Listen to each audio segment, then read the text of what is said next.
Maganda rin mga bossing, sa naghahanap po dyan ng business class 5-seater SUV, eto mga boss, available tayo. Napakakisig mga bossing na 2024 Toyota RAV4 with 30,000 mileage. Eto mga boss is 2.5 liters na gasoline engine. So pinapatakbo to ng lithium ion battery tsaka ng gas mga bossing. So yung average niya per kilometer mga bossing is 37 kilometer per liter mga boss. So ganun siya katipid mga bossing. So naka all disc brake, R18 yung mags natin, Bridgestone tires. Then pagdating sa loob mga boss, ito explain natin ha. Chrome and door handle, naka power seat, naka 360 camera. Okay, ito yung interior niyan. Naka moonroof to sunroof yan mga boss. Sobrang fresh nito mga bossing. Mileage 13,000.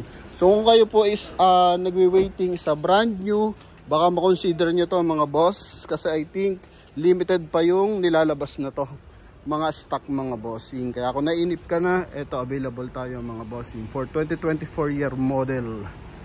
Yan o, kisig. Price mga bossing 2,190,000 mga boss.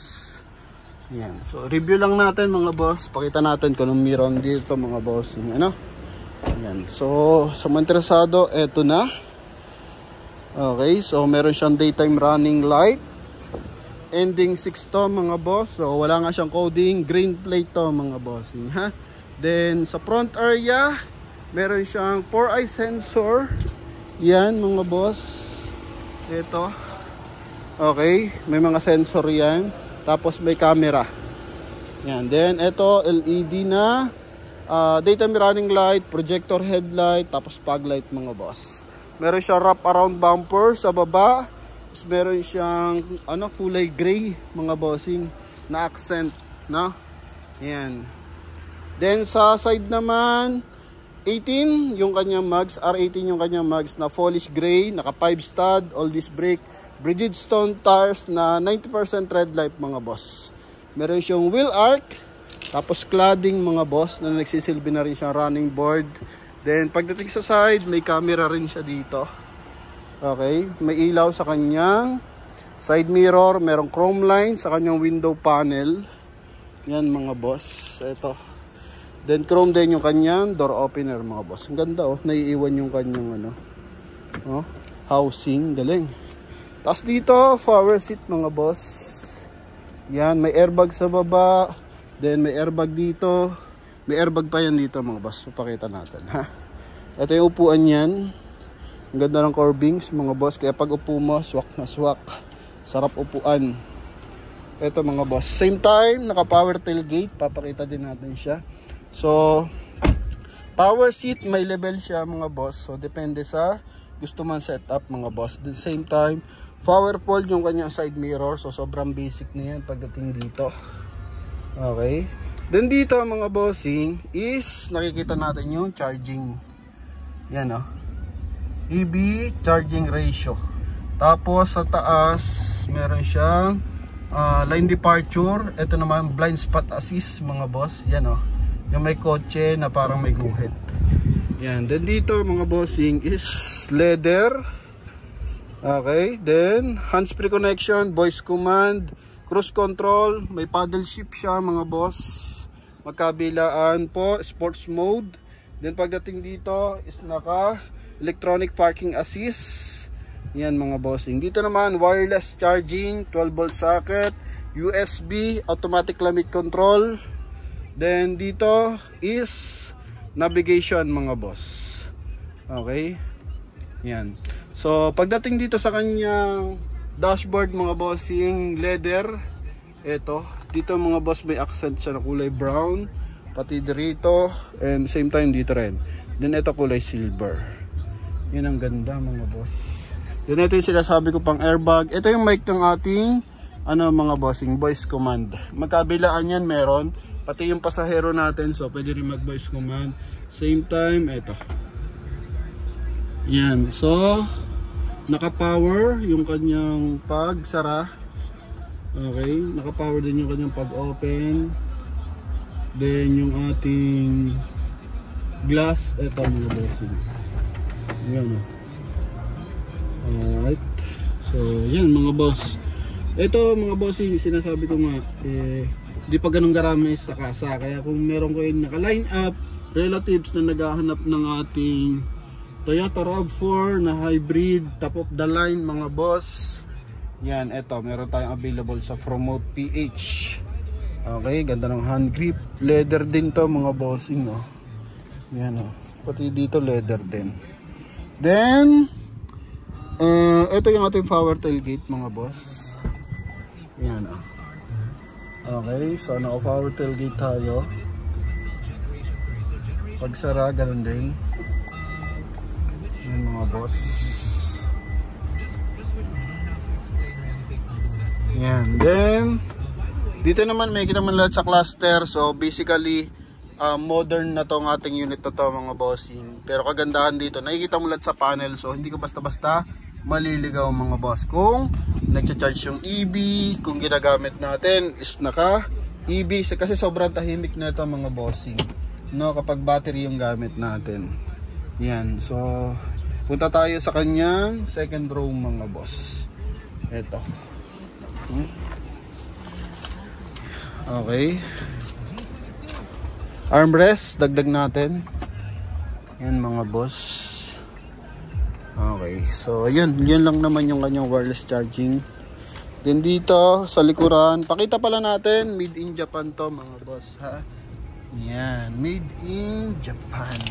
So hindi na natin i-ano kasi baka makita yung kanyang engine number. Then dito sa likuran mga boss, ito yung ating door panel, kulay silver, ganda ng hand grip, tapos detachable armrest. Yan. So yung baterya, mga boss, yung lithium ion battery, nandito yan, pahaba po yan. Okay? Tapos mamaya discuss ko rin kasi yung 12 volt socket na ito, 12 volt battery, wala po dun sa engine bay. Papakita ko rin mga boss. Dito is aircon vent sa baba, charging port. Then naka-dish matting na siya mga boss. Sa leather din yung likurang panel. Tapos additional, may airbag din dito. Kaya safe na safe to mga boss. Yan. Okay. So pagdating sa likuran, buong buo yung tail light. Then meron siyang 4-eye sensor. Ito, kulay brown pala, hindi pala kulay gray mga bossing yung kanyang accent sa likod. Naka-dual exhaust. Yan, naka-sharp antenna, may roof frame na rin siya mga bossing. Oh. Ito, yung isa pang camera. So paikot, pag nagta-travel tayo is nakikita natin yung motion ng ating unit. Yan. So, ito mga bossing 12 volt socket. Then dito may sikreto pa. Pakita ko na mamaya ngayon bago ko ipakita yung engine bay mga boss. So, ito nagamit na. Hindi pa, brand niya pa yung kanyang gulong mga bossing. Tapos ito, tupi lang natin ng bahagya po tayo dito mga boss, yan, para mag-stock up. Ito pasilip ko na lang. Yan. Ito mga bossing, pakita natin yung kanyang baterya. So yun yung kanyang 12 volts na baterya mga boss. Okay, easy lang tanggalin, easy lang ibalik mga boss. Yan, so para magkaroon kayo ng idea, kahit di pa kayo bibili ng RAV4 mga boss, is meron na kayong idea kung nasan yung battery. Okay, then ito pansarama mga boss, para pag may mga importante tayong gamit mga bossing, so hindi basta-basta nakikita mga bossing, no? Yan. Okay, kasi pag naka light tint mga boss, ito naka power pala to mga boss, sorry. Yan.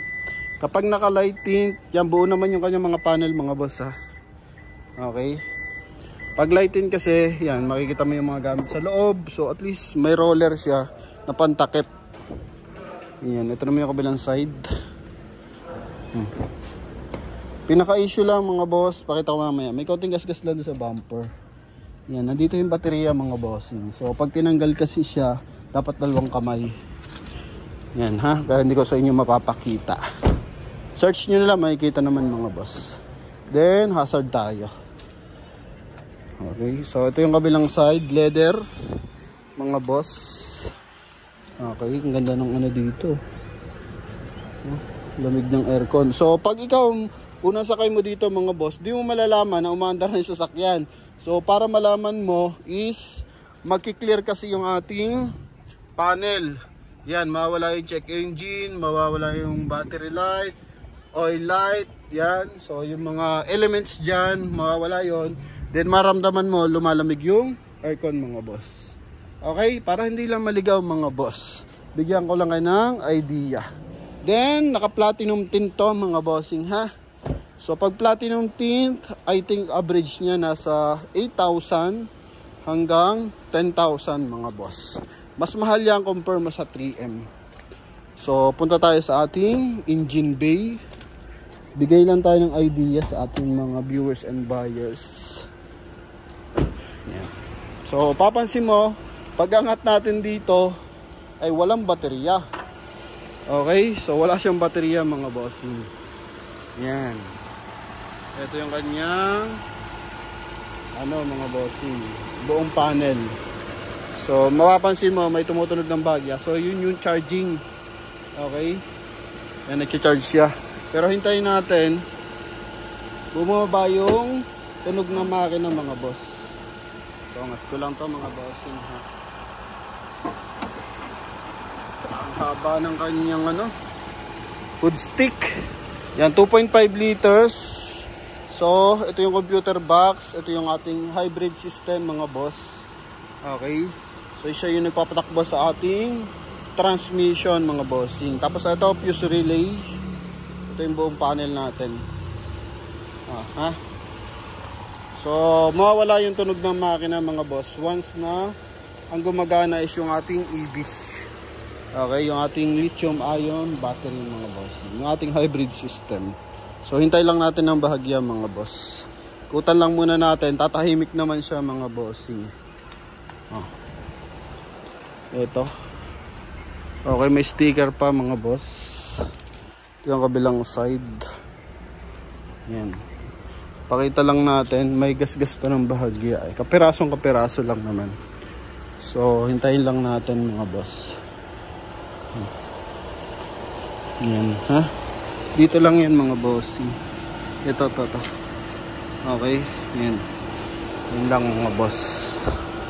Then, sa loob, nagcha-charge siya eh. So pag umabot ng 65 ata, off ko yung battery. Try ko i-off. Ayun, wala na mga boss. Ito. Yun mga bossing ha. Ma-under pa rin yung unit, pero wala nang sounds yung makina. Makapapakinggan mo na lang yung tunog ng pan. Okay, pero umaandar to mga boss. Yan. Umiikot yung pan natin mga bossing ha. So yun mga boss, bigyan ko lang ng idea paano gumagana yung ating hybrid system ng Toyota RAV4. Same time, kung di mo pa ito mabibili, at least meron ka na idea. Pero kung afford mo na to, so ito, let's go. Yan mga boss ha. So ganyan rin siya katahimik mga bossing. Kahit di na drive mo, ganyan talaga siya, para siyang e-bike. Alright, so yun lang mga boss. Thank you very much. Hoping may laman tayong konti about sa ating Toyota RAV4. Sa mga interesado, price na ito 2,190,000. Pwede mo na ito makuha kasama pa yung transfer of ownership mga boss. Thank you and God bless. Bye bye.